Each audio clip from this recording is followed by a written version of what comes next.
Buenos días. Buenos días. Hola, buenos días. Bueno, esta es una ceremonia muy especial para la Cátedra Extraordinaria José Saramago.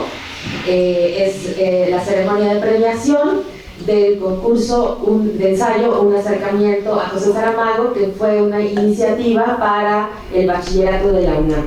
Entonces, como responsable de la Cátedra Saramago, me da mucho gusto recibirlas y recibirlos, y voy a presentarles muy rápidamente a nuestros participantes.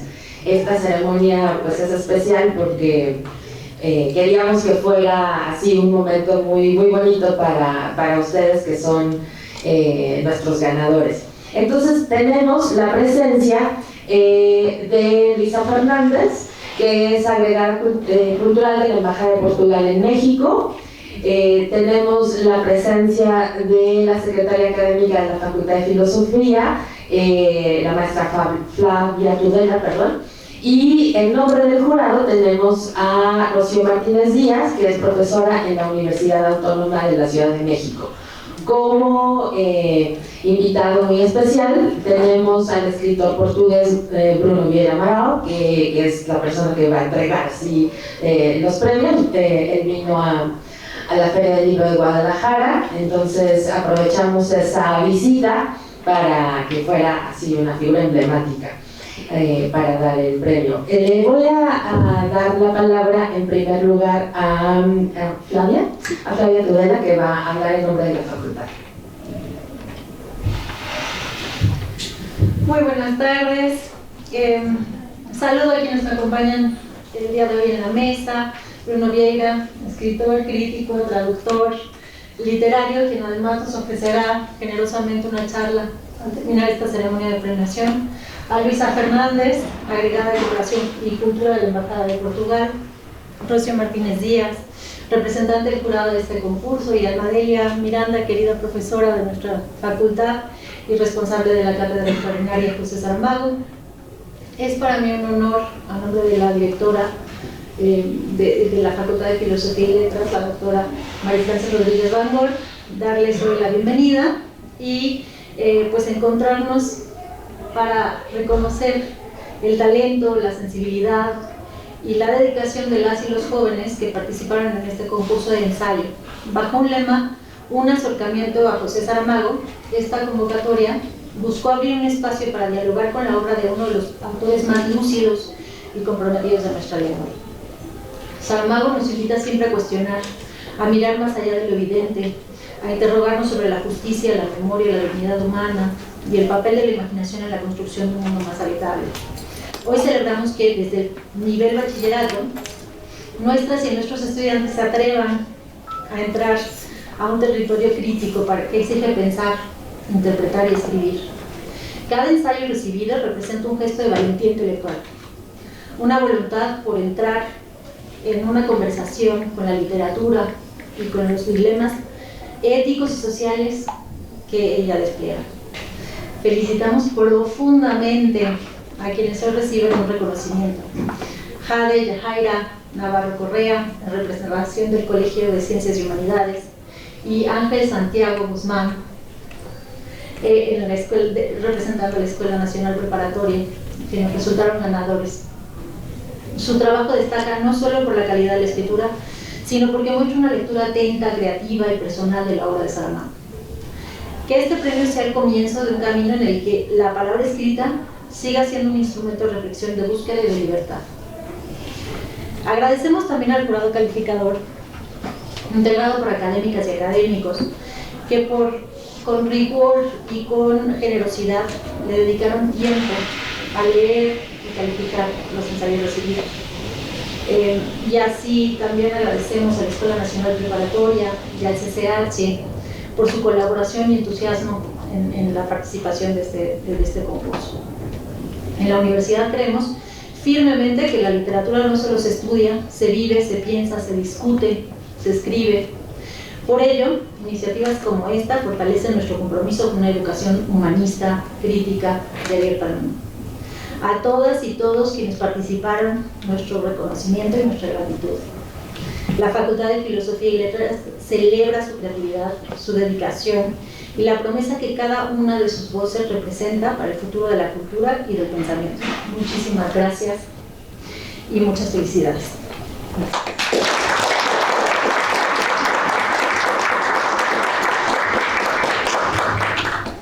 A continuación va a hablar la agregada cultural de la Embajada de Portugal en México, Luisa Fernández. Muchas gracias, profesora Alma. Muy buenas tardes a todas y a todos. Saludo antes que nada a los miembros del presidio, a nuestro querido escritor Bruno Vieira Amaral. Bueno, por parte de la Embajada de Portugal en México, felicitamos la iniciativa de la convocatoria del concurso de ensayo para estudiantes de bachillerato, organizado por la Cátedra Saramago, UNAM, en colaboración con el Instituto Camões, dirigida a la comunidad estudiantil de la Escuela Nacional Preparatoria y del Colegio de Ciencias y Humanidades.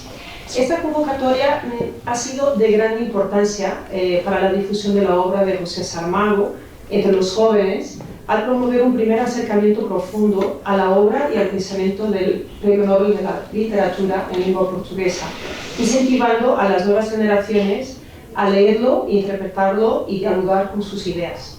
La iniciativa fomentó además la escritura crítica y ensayística. Este tipo de concursos estimula sin duda en los estudiantes capacidades esenciales, pensamiento crítico, argumentación, reflexión, ética y claridad de expresión, todas que son fundamentales en la formación académica.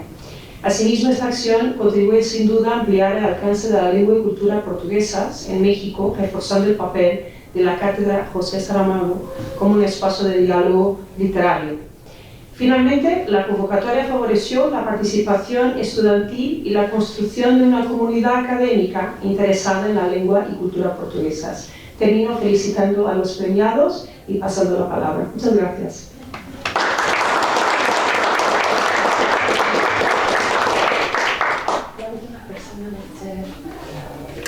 Bueno, ahora le voy a ceder la palabra a nuestro escritor Bruno Vieira Amaral, que fue ganador del Premio Saramago por su primera novela. Bueno, buenas tardes. Bueno, muchas gracias por la oportunidad de estar aquí y felicitaciones a los premiados. Es un gran honor saber que tantos jóvenes se interesan por la cultura, la literatura portuguesa. Para mí es siempre sorprendente cuando voy a otros países y encuentro gente que está estudiando, leyendo, traduciendo la literatura portuguesa y que saben mucho más sobre la literatura portuguesa do que yo. Entonces es un gran privilegio de estar aquí y poder participar en este momento muy especial para vosotros que habéis ganado. Porque por veces los escritores dicen que a los premios no les importan los premios, pero los premios son muy importantes porque son una prueba de reconocimiento de nuestro esfuerzo, de nuestro interés por la literatura. Por eso, muchas felicitaciones a vosotros que habéis ganado el premio y por se dedicaron a la literatura portuguesa y en particular a José Saramago. Muchas gracias a todos.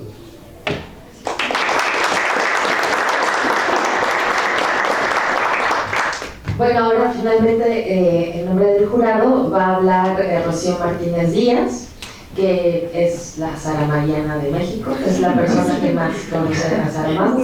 Entonces le cedo la palabra. Bueno, gracias, Juanse. Sí, somos muy saramarianos, la verdad. Me da mucho gusto, en ese sentido me emociona mucho que lean Saramago desde jóvenes y que sea una lectura significativa como lo fue para mí en su momento también, más o menos a su edad. Bueno, voy a leer los nombres del jurado. Fue Nuno Brito, que es el lectorado del Instituto Camões en México, en la UNAM. Tomás Granado Salinas, escritor, ensayista y editor. Yo misma, que trabajo en la Universidad Autónoma de la Ciudad de México.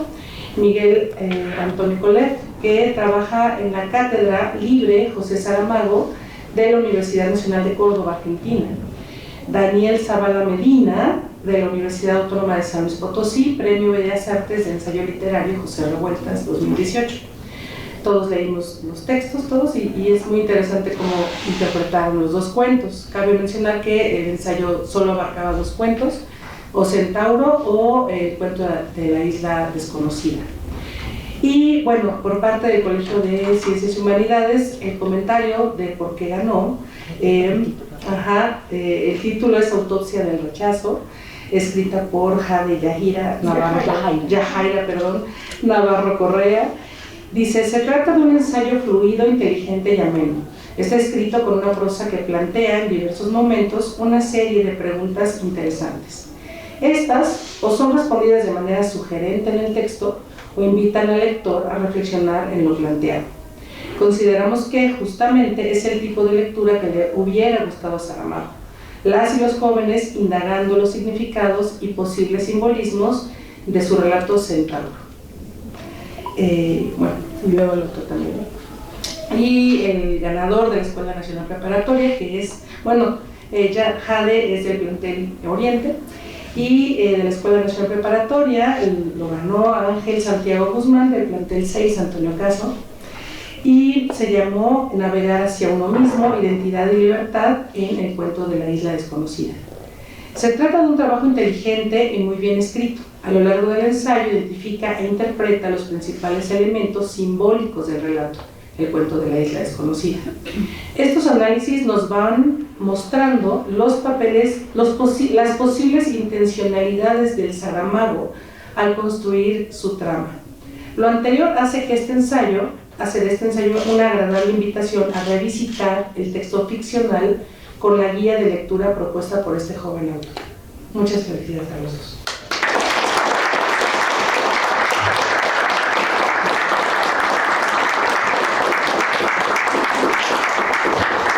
Bueno, yo me sumo a las felicitaciones y me gusta mucho un tipo de actividad como esta porque me parece que es para que todos estemos contentos. La cátedra porque tiene su vocación de promover la cultura, la literatura y la lengua de Portugal en la UNAM, a nuestros participantes porque es un estímulo, como dijo Luisa, ¿no? Nosotros, porque, bueno, todo el presidio, porque los vemos contentos.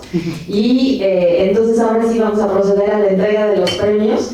Y pues si quieren darnos unas mínimas palabras, si se puede, si no, no se preocupen. Pues ahora sí, como saben, eran unas tarjetas de regalo del establecimiento que ustedes eligieron. Ambos eligieron Gandhi, una tarjeta de una librería. Entonces les vamos a dar entrega de sus tarjetas por el valor que dice la convocatoria. Y también unos diplomas. Yo agradezco profundamente a todas las personas que intervinieron para que se llevara a cabo esta ceremonia y muy especialmente al Instituto Camuas que da el monto del premio. Y bueno, esperemos que nos sigan apoyando con otras iniciativas. Tal vez nos podrían decir muy brevemente cuál es su semestre, qué piensan estudiar, pero es muy bueno para nosotros, cualquiera que sea lo que ustedes vayan a estudiar en el futuro, que lleven así como el sello de Saramago, de la cátedra. Creo que va a ser algo muy bonito. Entonces vamos a dar el premio. Entonces recibe el premio de parte del Colegio de Humanidades y Ciencias Sociales, Jade Navarro Correa, por favor.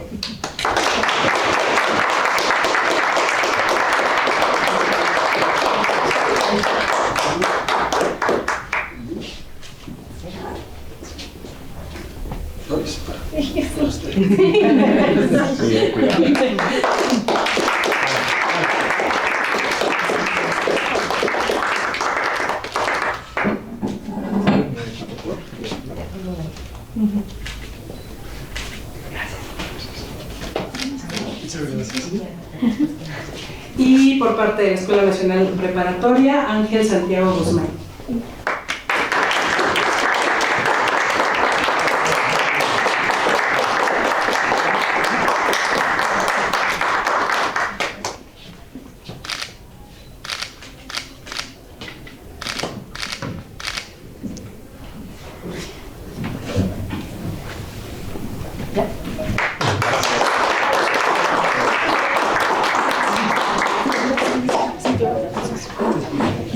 Ahora, por favor, nada más unas palabras mínimas para dar pie a la conferencia. Tu semestre y todo, un poco que te conozca el público. Bueno, hola, yo soy Jade, voy en quinto semestre, CCH Oriente. Pues, ¿qué puedo decir, no? Desde la convocatoria hasta la experiencia, hasta la premiación, fue algo fantástico, algo que le recomendaría a más gente. Muchas gracias por la iniciativa. Esperemos que esto se vuelva a repetir y más que nada quisiera que esto fuera un pie para darle a mis compañeros, a los demás jóvenes, esa pizca de conocimiento, esa pizca de curiosidad. Muchas gracias.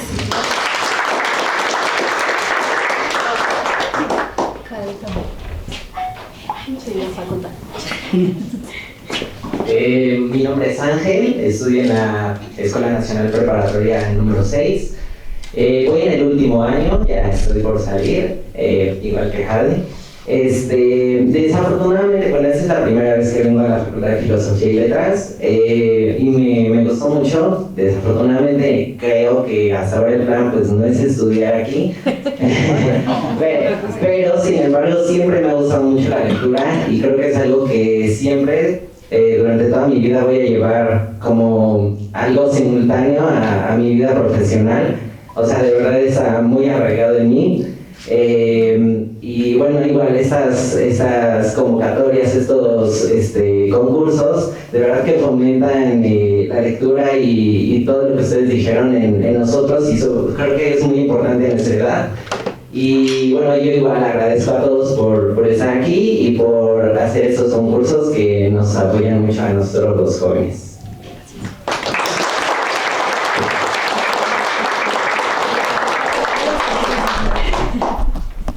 Muchas gracias. Pasamos ahora a la segunda parte, que es la conferencia con el escritor Bruno Vieira Amaral. Y para comenzar esta parte, va a comenzar a hablar Luisa Fernández.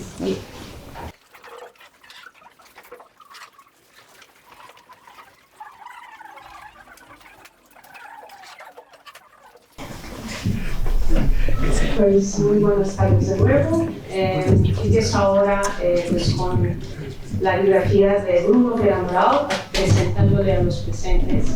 Bruno Vieira Amaral, nacido en Barreiro, Portugal, en 1978, es uno de los nombres más destacados de la literatura portuguesa contemporánea. Escritor, ensayista y crítico literario, ha construido una obra marcada por la observación social, la memoria personal y una profunda atención a las vidas aparentemente invisibles que conforman la realidad urbana portuguesa. Su primera novela, As Primeiras Coisas, obtuvo un amplio reconocimiento y fue galardonada con importantes premios, entre ellos el premio de José Saramago, el premio Fernando Mora y el premio PEN Narrativa, consolidándolo como una voz singular en el panorama literario lusófono. Autor de ficción, crónica y ensayo, Vieira Amaral destaca por un estilo preciso, sensorial y atento a los matices humanos. En libros como Hoje estarás comigo no paraíso, Uma ida ao motel o Integrado marginal, explora temas como la identidad, el pasado familiar, la marginalidad y la condición social, combinando sensibilidad narrativa con una mirada crítica sobre el mundo contemporáneo. Además de su obra literaria, ha desarrollado una reconocida trayectoria como crítico literario y colaborando en diversos medios y contribuyendo activamente al debate cultural en Portugal. Bruno Vieira Amaral es una referencia central de la literatura portuguesa actual, con una escritura que dialoga con la memoria, la experiencia colectiva y la complejidad de la vida cotidiana. Muy bienvenido, Bruno. Muchas gracias.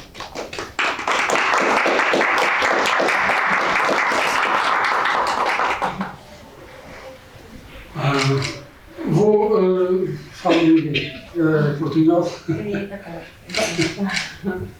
Estuvimos viendo antes de llegar acá en qué lengua iba a hablar. Entonces, es un poco complicado porque me parece que nuestros premiados no hablan portugués.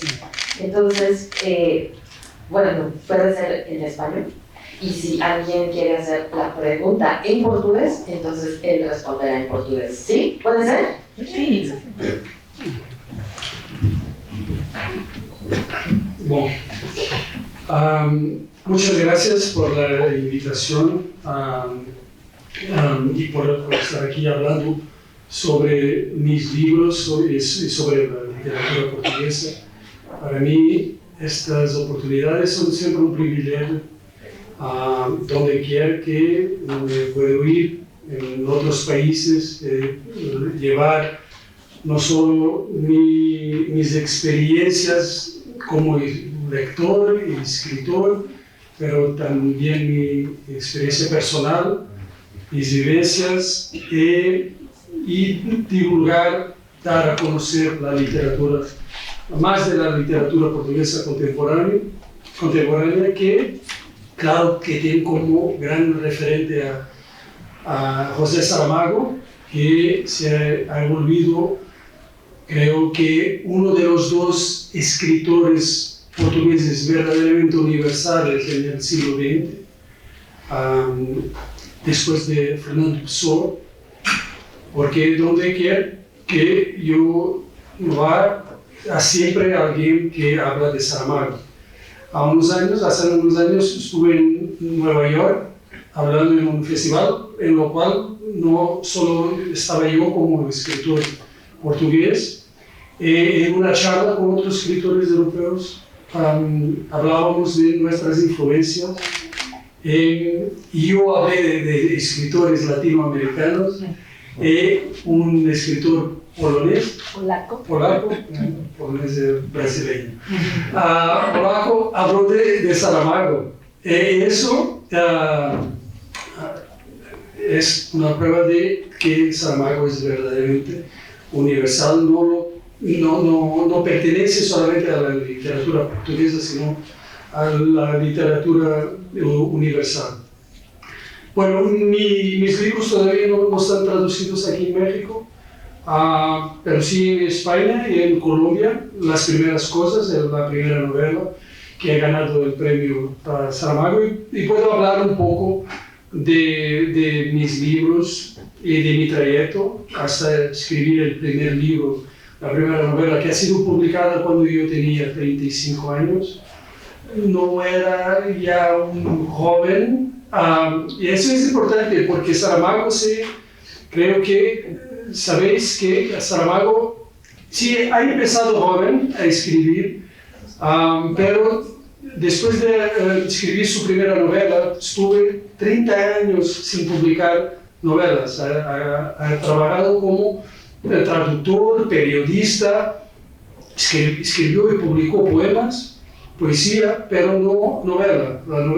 A las novelas solo volvió en 1977, creo, como manual de pintura y caligrafía.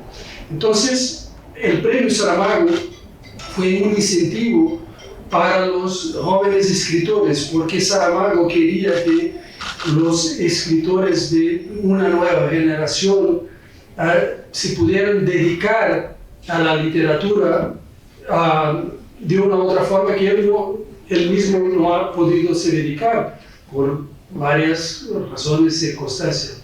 Entonces el premio se destinaba a jóvenes escritores hasta los 35 años. Entonces no fue una casualidad, pero publiqué mi primer libro, mi primera novela con 35 años, y fue muy importante haber ganado el premio Saramago porque realmente cambió mi vida completamente, totalmente.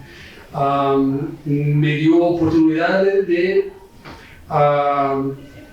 tomar unas decisiones para mi vida y para mi trayecto literario que no hubiera podido tomar si no hubiera ganado el premio.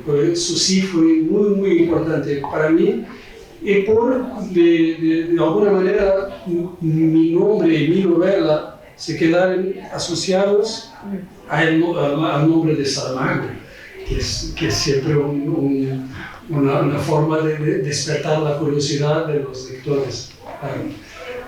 Entonces, mi historia de vida Mi estilo literario no es semejante al de Saramago, pero yo creo que hay unos puntos de contacto en las historias de vida de uno. En su trayecto es muy interesante porque las bibliotecas públicas fueron fundamentales en la formación literaria de José Saramago. En mi formación también. En mi casa no había libros, el único libro que había era la Biblia, que es un buen libro, una gran obra, no solo para los que creen, pero sino también para los otros, que es una gran obra literaria. Hace parte para mí de la formación básica de todos los lectores.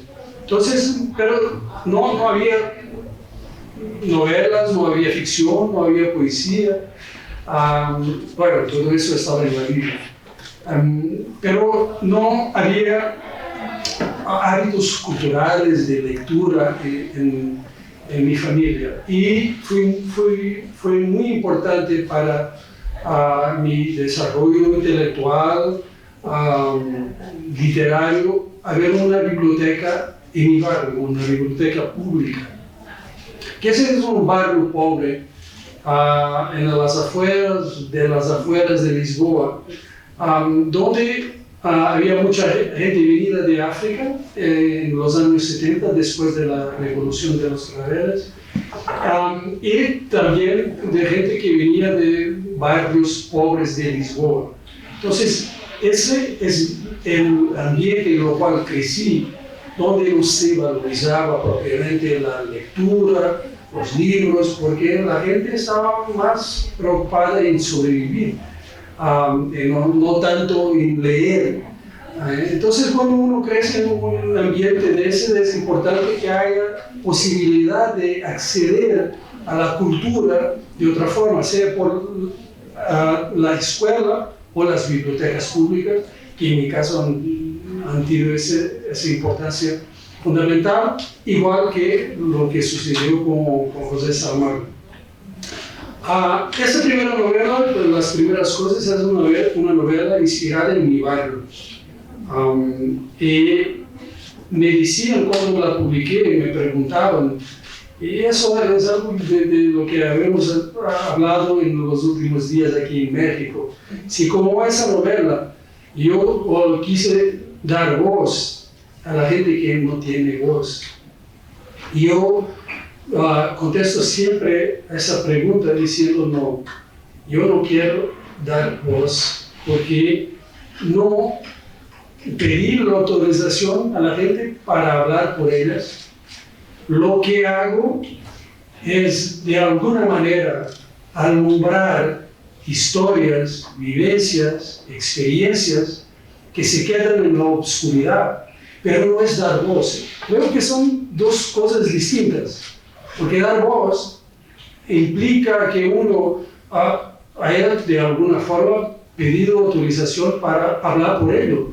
Yo no quiero ser la voz de la gente que socialmente, económicamente no tiene voz. Hay otros mecanismos, debería haber otros mecanismos para que esa gente tuviera voz.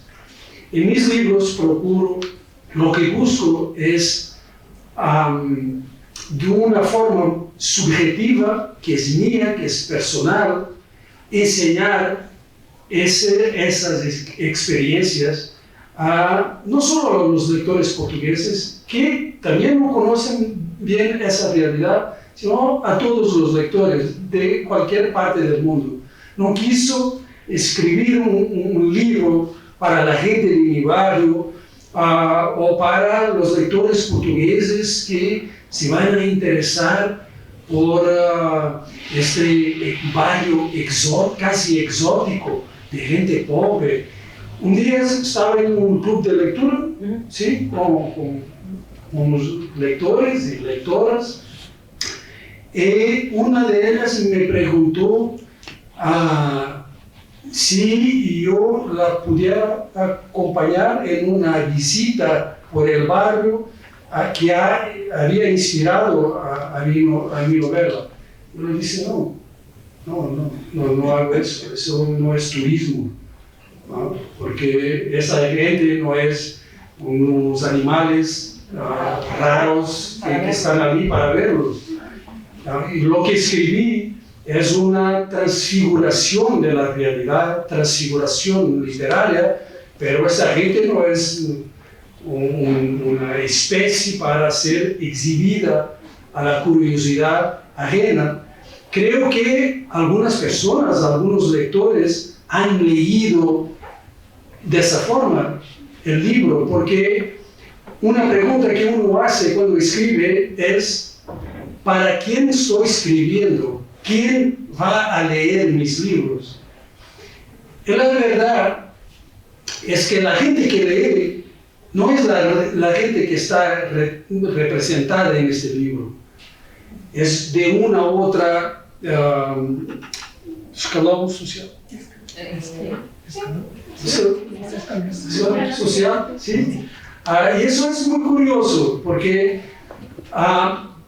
puede haber como que una lectura que se enfoca en las cuestiones más exóticas, más folclóricas.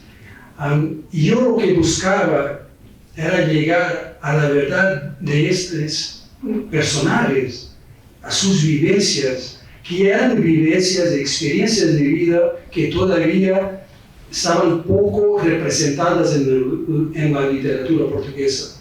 Pero, insisto, es diferente de dar voz a las personas. Creo que eso un periodista lo puede hacer. Los políticos tienen el deber de mejorar la vida de esas personas, pero el deber del escritor es de ser verdadero con uno mismo, ser fiel a su visión y presentar su visión como siendo suya, personal. Esto no es la vida real, esto es mi mirada sobre esta realidad social. No escribo para corregir injusticias, sino también para enseñarlas a gente que existen. Uno de los problemas cuando uno se propone a dar voz es que la tendencia, la inclinación es de dibujar personajes muy buenos, gente, porque si estás haciendo un retrato de gente así, si quieres, tienes la intención de dar voz, la tendencia es de mejorar el retrato para que se quede bien. Y la verdad es que mis personajes son complejos. Yo busco que sean así.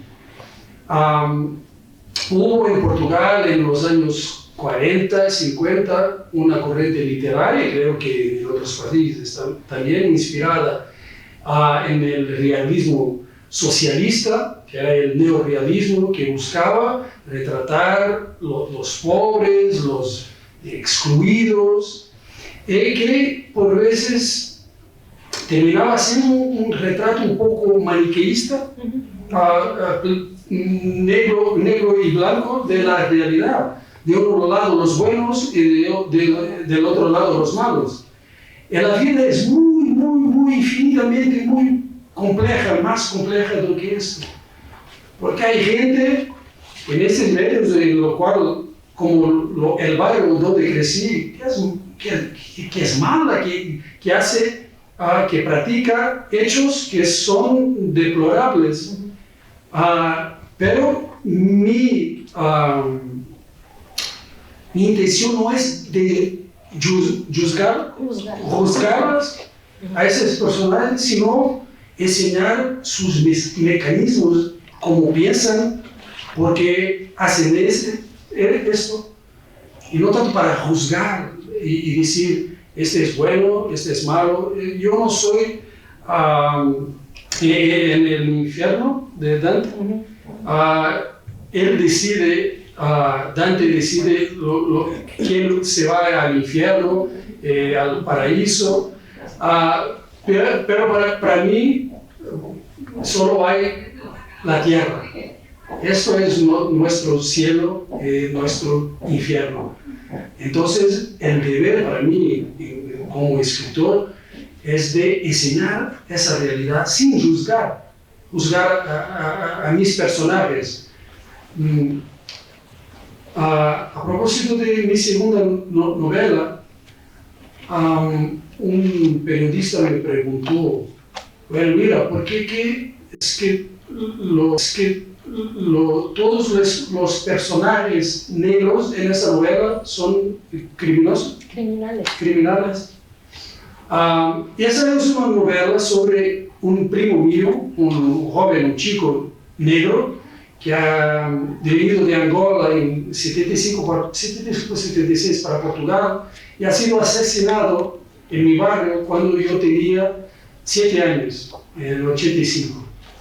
Y yo quise escribir un libro sobre este joven, del cual no tenía muchos recuerdos.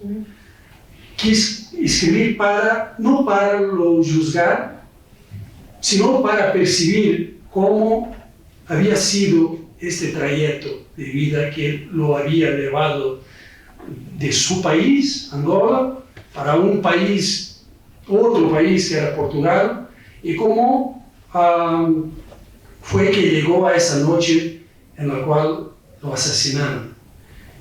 Yo dije, eso es lo que yo quería contar. Él fue asesinado por un hombre de Cabo Verde, también negro, con lo cual tuvo unos problemas. Yo no quería hacer, bueno, este es un chico pobre, negro, es perfecto, es buenísimo chico. No, yo quería percibirlo, sin juzgar lo que él había hecho y por qué había tenido este final. Y mucha gente no lo percibió porque no era un personaje ejemplar. Pero yo no soy ejemplar. Nosotros tenemos defectos, no son muy lejos de ser perfectos, y a mí me gustan las imperfecciones. No me gusta gente perfecta porque no la hay. Entonces mis personajes son gente imperfecta.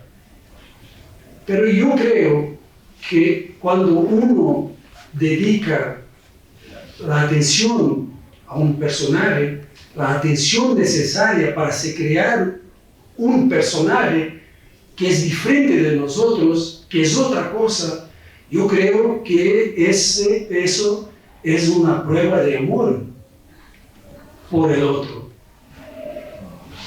Hoy se habla mucho del otro, la atención al otro, sí, como si, bueno, pero ¿quién es el otro? El otro soy yo también. Un día como periodista entrevisté a una escritora turca. ¿Es turca? Sí, sí. Sí, es muy famosa, Elif Shafak. Y fue una charla extraordinaria, me gustó mucho entrevistarla, conocer sus puntos de vista literarios. Y ella me decía una cosa importante sobre su manera de ver el labor literario, que es escribir sobre personajes diferentes del mundo de sus lectores, ayuda a sus lectores a ser más tolerantes. Igual. Tolerante. Por veces sospecho un poco de las palabras, sí. Y me daba el ejemplo de un personaje homosexual que era protagonista de una de sus novelas, y decía que después de eso algunos lectores le habían escrito a decir, bueno, yo no conozco nadie que sea homosexual y tenía muchos perjuicios y ahora cambié mi manera de ver las cosas. Pero bien, es fácil conocer a alguien diferente en una novela. Es fácil amar a un personaje. Lo difícil es amar a tu vecino que hace ruido todas las mañanas o por la noche. Eso es que es difícil. Es por eso que yo no soy tan creyente en el poder de la literatura para cambiar, porque en los libros los personajes están ahí, cerrados, completos, puedes saber todo sobre ellos. En la vida real tienes que escucharlos, tienes que convivir, compartir espacio con la gente. Es totalmente distinto la experiencia literaria. Lo que la experiencia literaria puede hacer es servir de ventana para el mundo. El otro día estábamos escuchando una charla de unos escritores brasileños aquí en Ciudad de México. Ese escritor que escribe unas novelas para jóvenes decía que es muy importante que los jóvenes se identifiquen con los personajes para que sientan que no están solos, que no son los solos a sentirse así. Yo creo que es importante la identificación. Cuando uno ve la novela, la literatura como un espejo, pero para mí, si la literatura solo ofrece un espejo a uno mismo, es pobre. La literatura debe ser más que un espejo, debe ser una ventana para lo que es diferente de nosotros, para nos enseñar que hay muchas maneras de vivir y de experimentar el mundo. Y cuando uno busca en los libros solo identificación, pierde esa capacidad que la literatura tiene para nos regalar otros mundos, otras maneras distintas de pensar.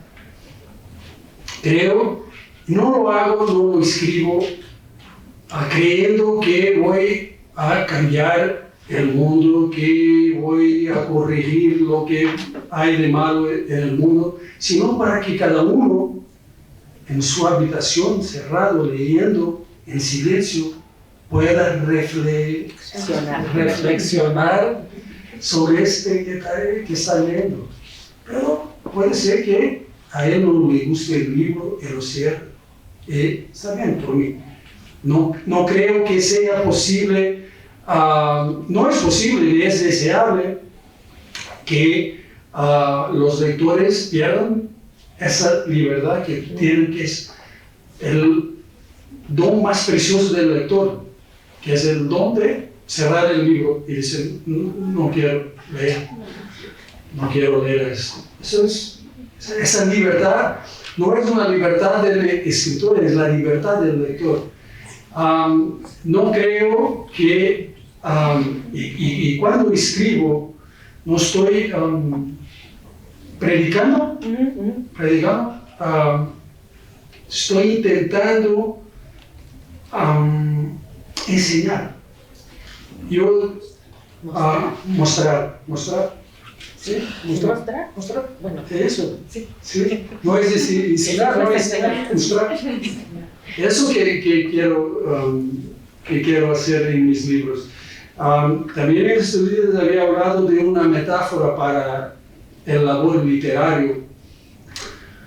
El mundo es como una habitación en la oscuridad, y cada escritor tiene un foco, foco. O una lámpara. Linterna.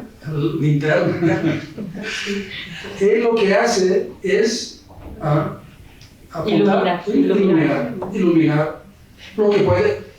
Cuando me preguntan, ¿por qué escribes sobre esta realidad? Porque es la realidad que conozco mejor. Si yo hubiera crecido en otra familia, otro ambiente social, económico, quizás escribiría sobre esa realidad. Pero yo sé cómo mis personajes desayunan.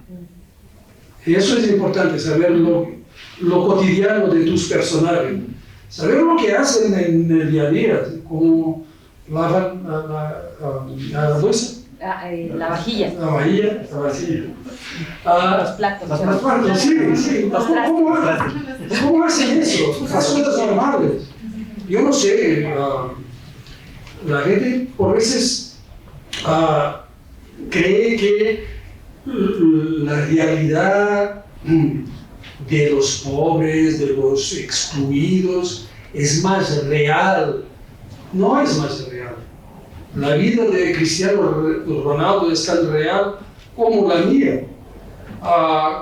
Pero para mí la de él es de ciencia ficción. Lo que quiero decir es que escribo sobre esta realidad porque es la que conozco mejor. Entonces es más fácil para mí inventar, crear cosas dentro de esta estructura porque la conozco bien.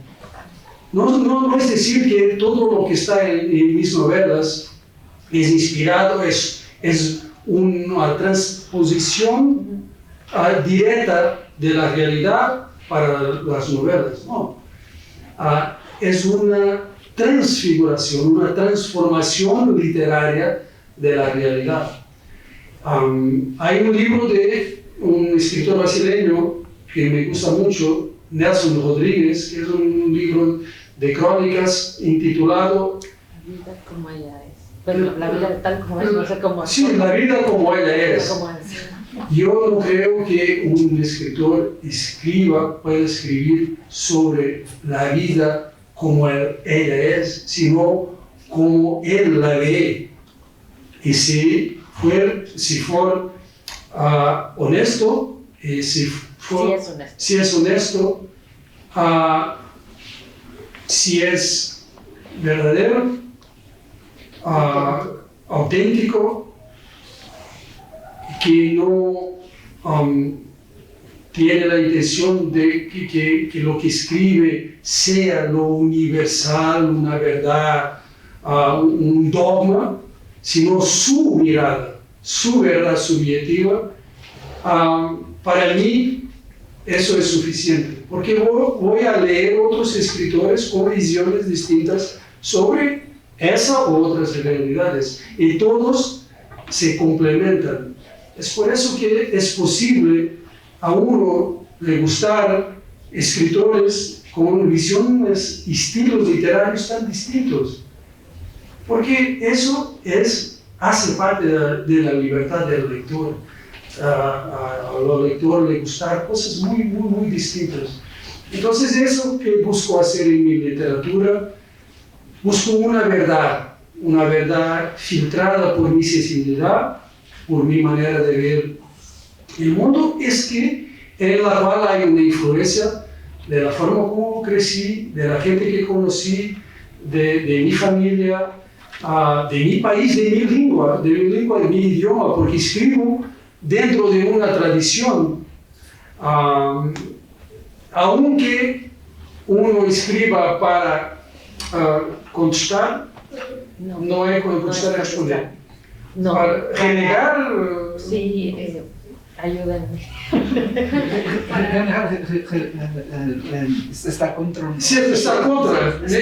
Aunque uno escriba para estar contra esa tradición, escribe dentro de esa tradición. Entonces, eso para mí también es importante porque... Como reprochar, Eso para mí es muy importante, esa idea de que uno, aunque no tenga conciencia de eso, escribe dentro de una tradición y se va a posicionar dentro de esa tradición, de una lengua que es también una cultura, y que debe ser, para mí es una tradición abierta a otras influencias, a otras variantes del idioma. Por eso es importante para mí, para traer más verdad para mis personajes, que su lenguaje sea auténtica. Porque un personaje que viene de África, que habla portugués, pero viene de África, habla de manera distinta. La gente, campesinos como mi familia, que se fueron a la ciudad, hablan de manera distinta. Es necesario respetar eso, porque ahí está la verdad de las personajes. Entonces, escuchar cómo hablan es una manera de decir la verdad. Pero hay una diferencia entre la realidad, una vez más insisto en esta idea, en la realidad y la transfiguración literaria. Y para terminar, voy a hablar de un ejemplo de Juan Rulfo, que había un periodista, creo que de Guatemala, que decía una cosa que para mí es un mandamiento de la manera como intento escribir, que es, antes de Juan Rulfo, los campesinos mexicanos no hablaban así, pero después de Juan Rulfo es como jamás hubieran hablado de otra manera. Eso que busco hacer. Pues no es tirar una foto a la realidad y plasmar venir en mis libros, sino otra cosa, que es un trabajo, sí, de observación, pero también de imaginación. Y eso se conecta con Saramago. Hay mucha realidad en sus libros del lenguaje, pero también mucha imaginación. Cuando uno escribe sobre cualquier cosa que ve, hay una intervención de la imaginación. Y eso es una forma también de cambiar el mundo. Muchas gracias a todos.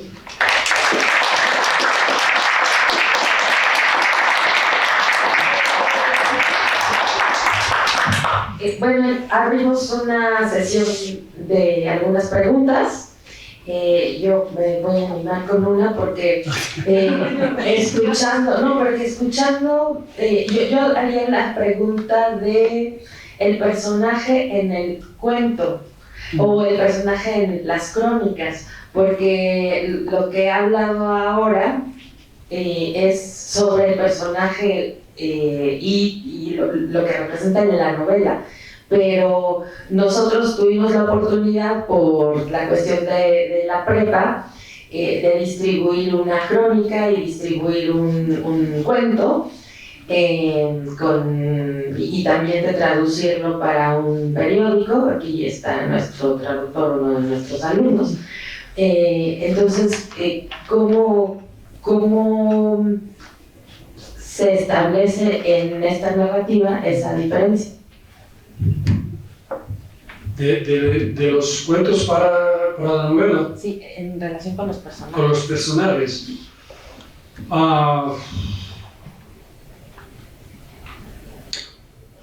Es como...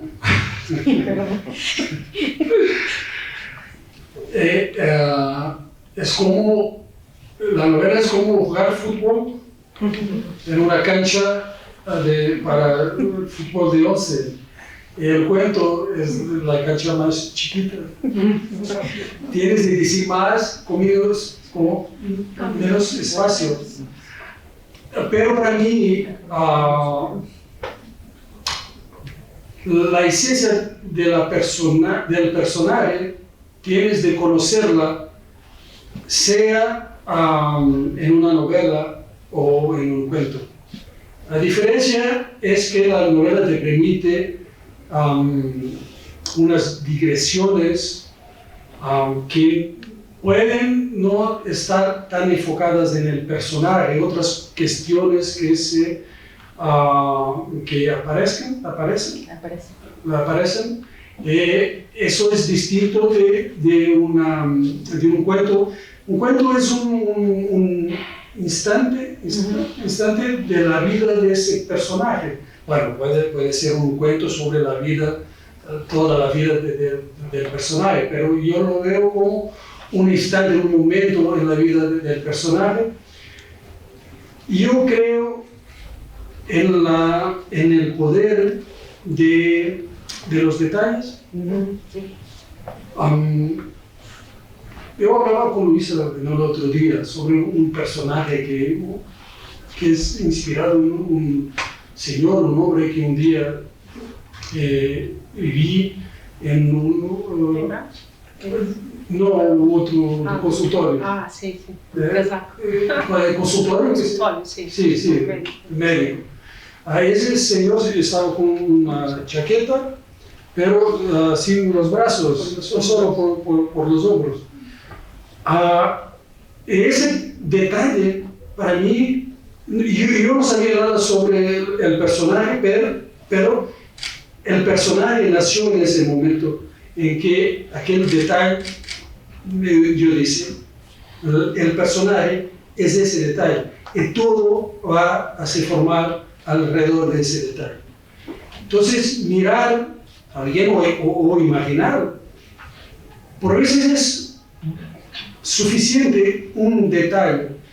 Después es diferente la forma como lo desarrollas en un cuento y en una novela, porque la novela te permite ir a otros lugares, pero tienes de saber, aunque no lo pongas en la página, tienes de saber, de conocer todo sobre el personaje, aunque no lo digas a los lectores. Podemos decir lo que el personaje ha desayunado, pero tienes de saberlo. Para mí es una cuestión de mi proceso literario. Aunque no lo diga todo sobre el personaje, tengo que saber. ¿Contesté? ¿Más o menos? Sí, creo que con... Ay, pero... ponlo bien porque Bueno, sí. Bueno, primero que nada, buenas tardes. ¿En español? Sí, de despacio. Bueno, pues buenas tardes, mucho gusto. Como comentó la profesora Alma, yo soy Ángel, fui quien traduje el cuento de Noche Estrella. Mucho gusto. Fue publicado hace un par de semanas, me parece. Y mi pregunta va por ahí. Según tengo entendido, por lo que me comentaron, pues usted quien eligió ese cuento para que lo tradujéramos. Y mi pregunta va exactamente por qué. O sea, considera que es un cuento que representa todo lo que nos comentó sobre su visión de la literatura y por qué y cómo hace literatura. Pues no hay ninguna razón en particular, también se puede decir, o por qué es en específico, porque tuve la oportunidad de hojear una ida a un museo y es largo, tiene bastantes de dónde elegir. Sí, gracias. Muchas gracias, un gusto conocerle y gracias por la traducción que leí. Muchas gracias. No creo que sea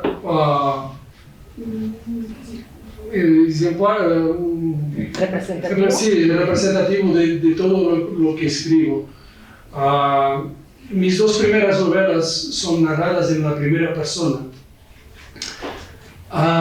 Y cuando escribí estos cuentos, me intenté liberar de la primera persona, porque era un desafío para mí. No es que estoy hablando de mí mismo, sino que la primera persona te permite unas cosas, pero te impide escribir otras. Es una espartilho,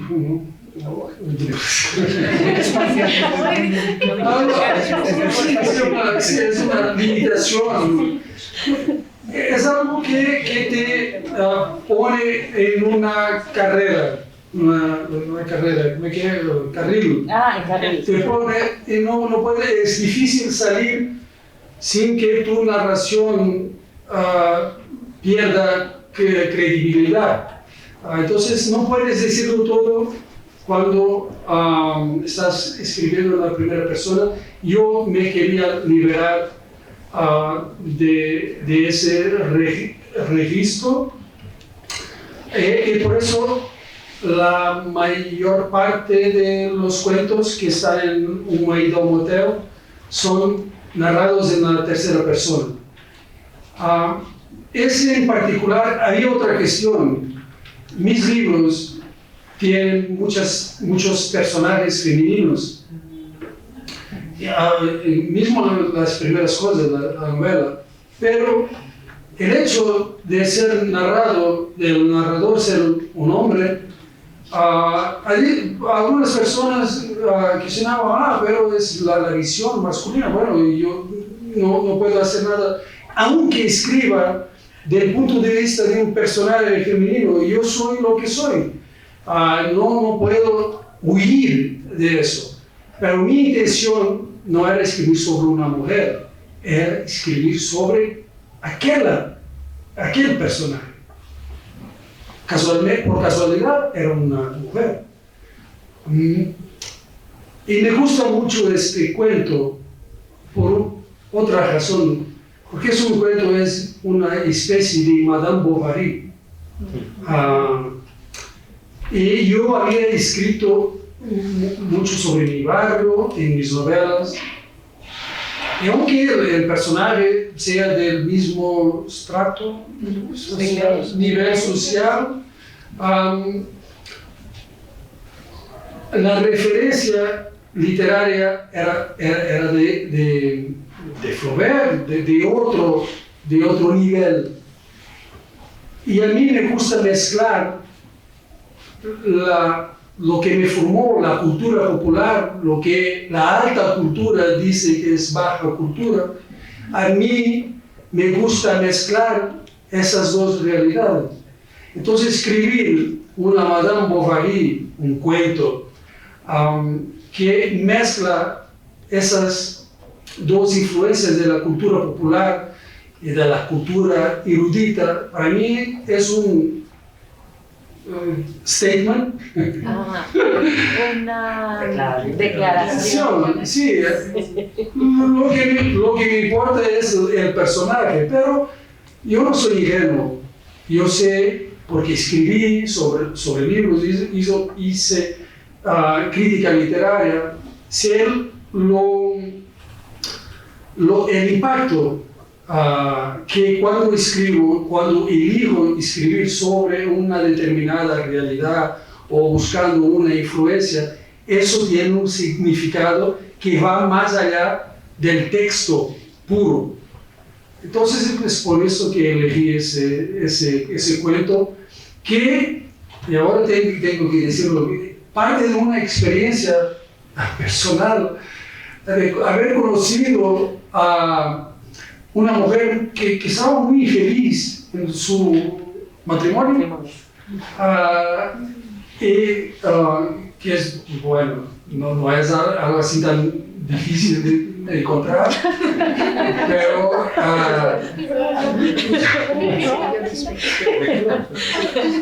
perdón, pero sé que yo me divorcié. Yo no sé, es conocimiento real, directo. Claro que es un tema literario, la casada, existe. Sí, claro, y los mal casados. Sí. Entonces, esa conversación con esa mujer me llevó a pensar lo que es casi siempre el gatillo. El disparador. El disparador para escribir, que es cómo es vivir la vida. El detonante. Perdón. El detonante para escribir es siempre cuando imagino o estoy con alguien que me hace pensar cómo será vivir esta vida. Eso es mi motor de escrita. ¿Cómo es vivir? Puede ser alguien real, puede ser una situación que imagino, pero después de haber hablado con esta mujer, ¿cómo es vivir esta vida? ¿Cómo sería vivir? Y eso es el detonante de todos, prácticamente todos mis personajes. El mesero de Abraham. Sí, el mesero. Había en mi barrio un señor que era muy apreciado por toda la gente que trabajaba en un restaurante, era mesero. Y cuando me decidí a escribir sobre mi barrio, sabía que él iba a ser uno de los personajes. Pero no sabía cómo. Y un día fui de viaje en Portugal, un lugar un poco lejos de donde vivo. Paré para una comida en un restaurante muy lejos del lugar donde vivía. El mesero tenía una especie de melancolía existencial. Él se veía como una tristeza tan profunda, su postura, su manera de caminar, de servir era tan melancólica que yo dije para mí mismo, ahí está tu personaje. No lo conocí, no hablé con él, no le pregunté cómo era su vida, pero me quedé imaginando, le inventé una historia. Entonces mezclé los dos, el recuerdo que tenía de mesero de mi infancia y de este que conocí, que vi una vez en la vida. Ay, tengo una curiosidad. Perdón, es que creo que tengo una curiosidad. ¿Sí? ¿Cuál fue el origen del cuento que se llama Homens Bonitos? Sí. Pero diga de qué es. Sí. Aquele conto em que ela engorda o filho. Sí.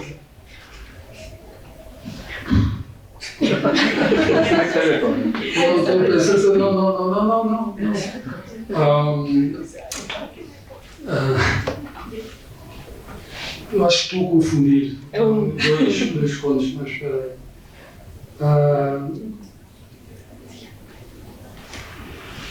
Creo que ese es un cuento de una mujer que se enamora de un hombre, ¿es así? De una mujer cuya madre le dijo que no... Sí. Bueno, que jamás se enamorara de un hombre guapo. Sospecha de los hombres guapos. Eso creo que lo escuché de alguien que decía esto. Mi hija sospecha, desconfía dos homens bonitos. Y me imaginé, ese fue el detonante de ese cuento, esa frase. Eso, después lo demás es un ejercicio de imaginación y libertad, pero ahora no me acuerdo de dónde escuché. Si fue mi abuela que lo dice a una de mis tías, pero que ellas tenían unos maridos guapos. Creo que no fue un consejo de mi abuela. Gracias.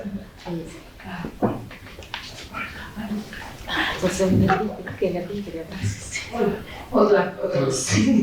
Yo no lo he leído, lo quiero leer, ¿no? Pero escuchándolo hablar, sí pienso especialmente cómo trabajó Saramago levantado del suelo y cómo el punto de vista y la investigación que hizo fue profunda. Yo no estaba tan consciente, ¿no? del trabajo documental que hizo Saramago pero justo coinciden en que tampoco le da voz a una persona real, aunque las personas reales viven en un lugar que ya está muy documentado, donde vivían los personajes en los que se inspiró Saramago. No dices biográfico, ¿no? Nunca es biográfico, ¿no? Pero mi pregunta va en el sentido de si escribir es un trabajo, porque efectivamente es un trabajo de estar mirando el mundo y eligiendo temas y personas. Si usted considera que tanto escribir como leer implica otro grado de conciencia del mundo, porque también, como dijo, no lee todo el mundo. No leen, inclusive aunque la obra trate de tu barrio, no lo leen, no todos, inclusive lo leen más afuera, ¿no? Y ese esfuerzo de entender otro mundo, de entender a lugares en los que nunca vas a estar, muy probablemente, tal vez, ¿no? ¿Cree que escribir y leer implica o genera otro grado de conciencia? ¿Qué nos pasa? Bueno, gracias por la pregunta. A mí me gustaría creer que sí, que leer nos da ese diferente grado de conciencia, pero no soy tan, no es optimista. Si uno piensa en los horrores cometidos por la Alemania nazi, la gente leía mucho, era una sociedad de lectores, de melómanos, sí. De amantes de la filosofía. Hitler, yo no quería hablar porque siempre acabamos hablando de Hitler, pero yo he leído un libro sobre la biblioteca personal de Hitler que tenía miles de libros, muchos de ellos subrayados, pero lo que aprendí en ese libro sobre su biblioteca es que él leía para confirmar lo que ella sabía, o sus prejuicios, no para pensar el mundo, para se abrir a ese grado de conciencia. Hay muchas formas de leer. Hay leer para se entretener, para pasar un buen rato. También así, pues, yo lo hago. Hay libros que me gusta leer porque son divertidos, ¿no? Hay otros libros que son profundos pero que son aburridos. Y por veces uno de una minoría. ¿Quién lee? Hoy decía eso. ¿Quién lee a Proust?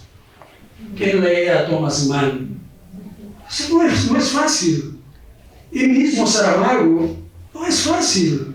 Bueno, para un portugués, claro que era muy popular y leía mucho, pero en serio, es difícil, es exigente, porque la gran literatura es exigente no solo en términos de estilo, o de las palabras, del vocabulario, sino de la modivisión. Entonces, tengo miedo que se va cada vez más a ser de una minoría, y que algunos de esos va a ser de una minoría, pero creo que ha sido más o menos siempre así. Puedo decir que, por ejemplo, Balzac era muy leído, Tolstoy era una figura inmensa, grande, muy grande en la cultura rusa. No sé si todos lo leían, pero Joyce, ¿quién lee a Joyce? Los estudiantes de letras. Los estudiantes de letras. Por eso yo decía, pero ahí está, Joyce es una referencia, aunque la gente no lo lee, pero sigue siendo una referencia, porque lo más importante en la reputación futura de un escritor es quién lo va a leer, no es si es leído por mucha gente, sino sí, es la gente importante. Hay el ejemplo de Herman Melville, que estaba prácticamente olvidado. En el año de su centenario se recuperó su nombre y en particular Moby Dick. Pero hoy, ¿quién lee a Moby Dick? Pero después hay cosas que entran de tal manera en la cultura popular que uno ya no necesita de leer los libros para que los libros estén presentes en la vida, como el Don Quijote. Y mismo Madame Bovary, hay muchos Kafka, uno puede saber lo que es kafkiano sin haber leído a Kafka. Pero si leer Kafka, creo que puede alcanzar ese otro grado de conciencia. Si eso servirá después para intervenir en el mundo en el sentido de cambiar alguna cosa, tengo muchas dudas. Creo que con esta conversación nos damos cuenta de la dificultad que es traducir, ¿no? Y porque la colaboración, o sea, no es una situación de interpretación, ¿no? Pero es complicado. Entonces, también muchas gracias por esa experiencia. No sé si alguien más tiene algún comentario, alguna duda. ¿Sí?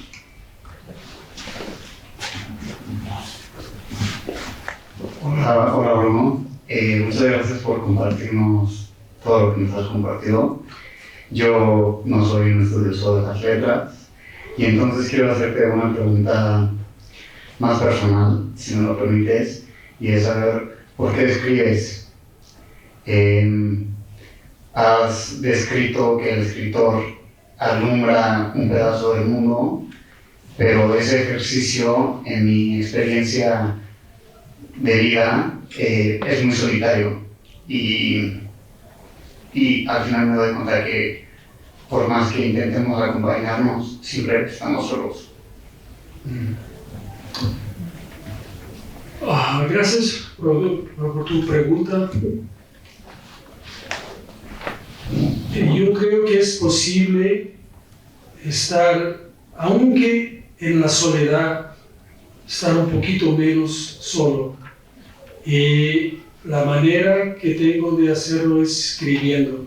Cuando escribo, cuando tengo los personajes dentro de mi cabeza, me siento un poco menos solo, más conectado con el mundo, más conectado con el lenguaje. Puede ser que esté solo cuando estoy escribiendo en mi habitación, pero me siento más conectado. El mundo, en esos momentos en los cuales siento que alcancé una verdad sobre un personaje, un evento, una situación, una idea, en esos momentos el mundo para mí hace un poquito más de sentido. No escribo como terapia, pero también puede tener ese efecto, pero no es mi intención de hacer terapia escribiendo, pero realmente me siento más conectado, menos solo cuando escribo, aunque sea sobre mis experiencias, porque hay cosas que escribo que no son para publicar, sino para reflexionar sobre lo que me ha pasado. Nosotros necesitamos de historias, no necesitamos de historias como del aire, pero necesitamos de historias como si fuera una especie de aire intelectual, mental, de encontrar un sentido, porque la vida puede ser desesperante. la falta de sentido. Entonces yo escribo para, ¿cómo escribía Saramago? Para intentar encontrar un poquito de sentido en el caos, de orden, porque lo paso mejor así.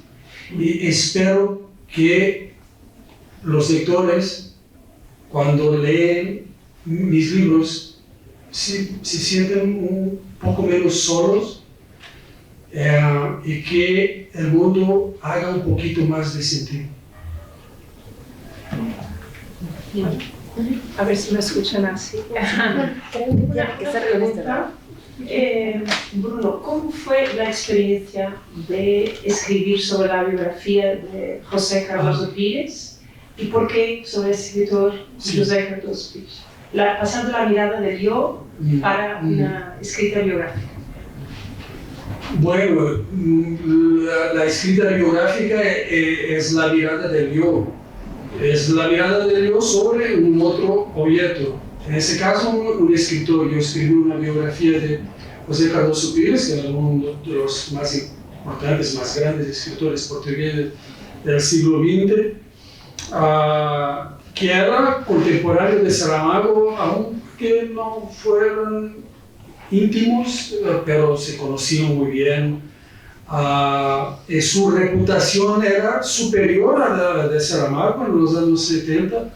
En los 80 hay esa historia del premio de la Asociación Portuguesa de Escritores, y los dos de los finalistas eran José Cardoso Pires con Balada da Praia dos Cães y José Saramago con Memorial do Convento. Entonces, hubo una división entre los intelectuales y los lectores, que aún unos preferían Saramago y otros Cardoso Pires, y al final ha ganado Cardoso Pires, pero yo creo que Memorial es una obra superior a de Cardoso Pires, pero así los premios por veces pueden ser un poco aleatorios. Bueno, a mí yo me tardé 3 años y medio a investigar y a escribir la biografía de este escritor. Yo soñaba con él, es como en mi cama, cama, entre mí y mi mujer estuviera él las noches, porque yo hablaba, decía cuando estábamos deitados, acostados, yo le hablaba, ¿sabes qué, Cardoso Pires una vez? ¿Puede ser divorcio? No. Vamos a ver si aguantó eso. Va a aguantar todo. Es un trabajo de obsesión. Uno respira, come a pesar de una biografía, porque hay una responsabilidad más allá. En la ficción, claro, hay una responsabilidad de mi trabajo, de mis libros, pero ahí hay una responsabilidad de ser fiel a los hechos. No puedes inventar o borrar alguna cosa que no te gusta. No voy por aquí porque la narrativa no funciona con eso. No, los hechos que apuras, encontras, que descubres en tu investigación, tienen de estar en la biografía, en el trabajo final. Pero después de una presentación me preguntaron, fue eso, que es, usted es un escritor de ficción, y ahora escribió un libro de una biografía. Entonces, lo que hay de suyo en este libro, y yo contesté todo, es mi libro. Los hechos, la vida no es mía, pero las palabras que elegí para narrar esta vida son mías. Los hechos fui yo que los descubrí. La gente, personas cerca de él, fui yo que las entrevisté y les hice unas preguntas que otros no habían hecho. Entonces, es mi libro. No hay ninguna biografía para mí que sea definitiva, porque eso corresponde siempre a una mirada particular, subjetiva, aunque los hechos sean los mismos. Yo digo siempre, otra persona con los mismos hechos, entrevistando a las mismas personas, hubiera escrito una biografía totalmente distinta. Entonces, eso. Muchas gracias. Muchas gracias. Si ya no tenemos más preguntas, yo quiero agradecer a Bruno que haya venido. Esperamos que haya una edición mexicana de sus obras, porque bueno, tiene que leer el de los hombres guapos. A ver si lo traducimos para que lo vuelvan a publicar y entonces ustedes lo vean todo. Les vamos a invitar, siempre tomamos unas fotografías con los autores junto a la Biblioteca Central, pero en el caso de los ganadores quisiera pedir a los papás que por favor firmaran este documento para que se puedan publicar las fotografías de los ganadores de la... Sí, muchas gracias. ¿Puedo decir una cosita? Sí. Reforzar. ¿Qué? Para reforzar. Reforzar. Sí. Perdón. Pero que yo digo, te he dicho en estos días que he aprendido español leyendo los periódicos deportivos. Entonces, puede ser que empiece a hablar de porteros o de delanteros, pero una palabra de incentivo para los jóvenes que han ganado el premio. Sé cómo es importante, verdaderamente importante ese reconocimiento, porque el trabajo intelectual de escribir, de leer, de pensar, por veces no es muy valorado. Hablo de mi experiencia, aun cuando uno escribe un libro que gana premios o un libro como la biografía, uno siente que por veces no vale la pena. No vale la pena. No vale la pena, porque ¿para qué? ¿Para qué estoy haciendo esto? Es importante este reconocimiento público de los otros para que es un incentivo, porque vale la pena seguir. Aunque hay momentos de desilusión, vale la pena seguir y creo que premios así son un gran incentivo y espero que sigáis escribiendo y leyendo mucho. Gracias. Gracias.